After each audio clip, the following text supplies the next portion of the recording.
So guys, welcome to this video. As you all know, we always try to figure out where the market is going and what kind of certifications, what kind of industry ready people are required by the industry, and to get there, what needs to really be studied. In today's video, we're going to talk about SAP, especially for commerce or finance students. And if you'd like to continue finding such videos where we try to figure out the trend of the market and make videos on them, then please do subscribe. So first of all, what is an ERP, right? What happens is after a certain level, when an organization starts scaling, it becomes difficult but super important that as many departments and as many people in the entire company are aware about what's happening with each other. So for example, if at Zell, right, if I'm working from Bombay, but we have branches or offices, let's say in Bangalore, Delhi, and I need to know exactly what's happening over there. Till a certain extent, it's fine. I can always talk to the people who are heading the respective offices. But after a certain amount of time, either if I have a lot of work or we have many more offices, it would be better if all the information was sort of individually fed in by everybody, and I would get like a report giving me an understanding, a snapshot of what's happening with the entire organization countrywide. This is going to be possible if you have what we call an ERP software, where all departments are sort of prefigured for an organization and then interconnected, so that the ability to be connected with, if I input anything from Bombay, it will reflect to the Delhi and the Bangalore office. What is it that the Bombay office is trying to say across all departments? And as an example I gave of Zell, this can apply to literally all types of industries, most commonly in retail, in manufacturing, in financial services, in tech, and more. Okay, so with that basic explanation, let me dive into SAP. So first of all, what is SAP? SAP is Systems, Applications and Products in Data Processing. It's a German-based company which I think started in 1972. So, and this is the reason that it's very well recognized, very well adapted. It's been evolving with technology over so many years, and they say it has 25% of the global market share of ERP. A growing chunk of people who are interested in saying that I want to become an SAP certified. And when it turns out we ask them why, the understanding is that it's a certification that is well recognized, and if they do nothing else, this alone can get them their first sort of leg up into the industry as a career launch. B, when you learn something like this, what happens is you're not only applying your finance, your accounting, your other management knowledge into play, you also understand different types of organizations more to actually help simplify and streamline processes, help companies reduce cost. All these things, what you cover in SAP, gives people a very clear understanding of how organizations should be run and operated. I'll give you an example. Back when I was doing my articleship, right, or internship, I was auditing in a firm which was, I think, India's largest buffalo meat exporter. It was $1 billion revenue company. So it was, I remember, had transitioned, if I'm not wrong, either from SAP to Oracle or the other way around. And just when we were in that season of auditing was when the change was taking place. So I remember not really being clear of what it was, but over a few days of using it, I understood. Whenever we would input anything that we got from a raw data perspective, right, we would get massive Excel sheets talking about different data points of inventory and of supply chain, and I barely understood what was happening. So I would input it as I was told by my seniors, turn into a report, which it was then used by my seniors to make sense of the financial health of this organization. Now in retrospect, I completely understand what it was doing and how powerful it was. So that should be a hopefully detailed or at least a 0 to 1 understanding of what SAP is. Now let me just go a little bit a structured mode to help you understand if this is the right program for you or not to pursue. Number one is eligibility. Is it for you? Number one answer is that this program does not have any major eligibility as such.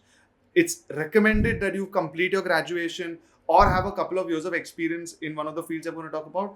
But I've also spoken to people who during their college, without any experience, landed up studying for this. So as long as, let me put it this way, if you've given your 12th and onwards, I would say that you can absolutely pursue this because it might just be your first stint at a career job as well. So it's not really there's no eligibility criteria as such. Next, let me talk about the academic structure of it. So SAP is broken down into 6 modules, right? I'm going to talk about each module and who is it recommended for, right? So module number 1 is SAP FI. Surprisingly, FI stands for Financial Accounting. but it's majorly for people who are the background or the graduation or their studies is in commerce or finance. And what this does is, it of course it doesn't require to code like I was talking. What it helps you to do is understand how to collect financial data, input it, understand what SAP is doing to the financial data, and then it spits it out in the form of a report that helps you progress further in the organization. So that's what SAP, and we call this the functional aspect of SAP versus something called technical. This is the functional aspect, right? That's why finance students can actually make a career out of this. The next one is SAP CO, which is cost controlling.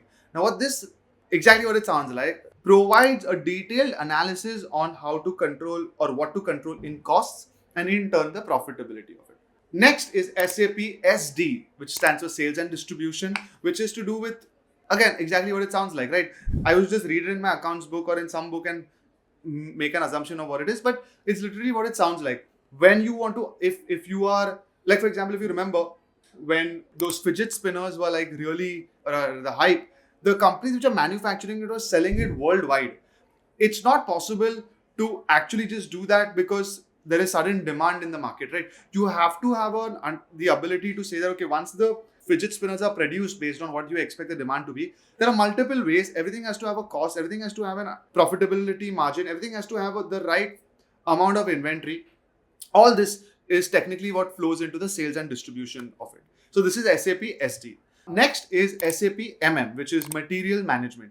And this is essentially inventory. Again, if you all have some idea, inventory is basically whatever product you'll end up creating as a company, and you have to always match it with the demand expectation so that you never have too much or too little.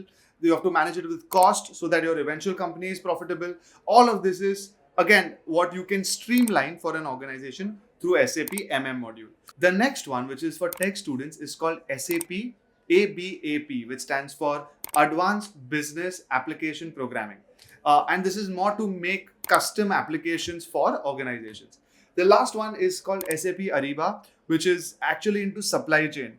So I was reading a book called After Steve. If you all want to read it, it's all on Apple and what happened, how Tim Cook took over. Reason to be the successor for Steve Jobs. So number one was that, of course, Tim Cook was very meticulous, very sharp, but his strength or what he rose in life in was supply chain, because Apple, being a global product, global brand, had to have the best supply chain where you get everything in the cheapest cost with the highest quality and serve it to the customers when they want it without any issue. So that's what supply chain as an example is, and that's what this module teaches us.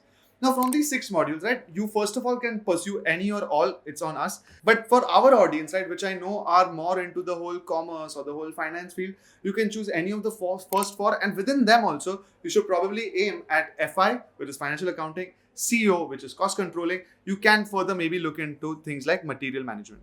Next, let me quickly get into the scope of what can your career be like if you get into SAP. So if I talk about India, first of all, right, I've spoken to a lot of companies. There are surprisingly more companies than I thought who are hiring for SAP. So for example, companies like Deloitte, and in turn, of course, it would be the other multinationals which are in the F&A space. Companies like Infosys, which again, in turn would have companies like TCS, Wipro as a list. Companies like Cognizant, companies like Accenture, and even SAP India actually hires SAP certified students. The salary package, if you're an absolute fresher with no experience, will be between 3 to 5 lakhs. 6 lakhs probably, depending on what kind of company you get a job in. But beyond that, we see the range going from 10 lakh all the way up to, basically the upper cap is not defined based on how you perform. And finally, the fees, right? So we've seen that it ranges between 2 to 3 lakhs to earn the certification based on where you'll end up going. Even the duration is a little varied, right? It can go from 2 months all the way to 6 months and sometimes even more, depending on whether you're taking the training on weekends, weekdays, how many hours. But more or less, guys, it seems to be a surprising little trend that I was not expecting, where people are investing energy for a short period of time, learning some unique skill set which is not, doesn't look like it's going to go anywhere for a long time, having the opportunity to work in big companies which have job openings, like you can see, getting placed in these kind of companies and then growing within them with such a unique certification is quite an interesting, quite a encouraging trend that we've started to observe over the last couple of years. And we just, from a few companies who are actually following, who are hiring for SAP consultants, it looks like this is going to be the case for a long time, and it's just going to rise. So I hope that this covers a lot of details for y'all. If we've missed anything, then please let us know. If you found value in this video, then please hit the like button, please subscribe, and if there's anything we missed and you'd like us to create, then please leave it in the comments. Thank you.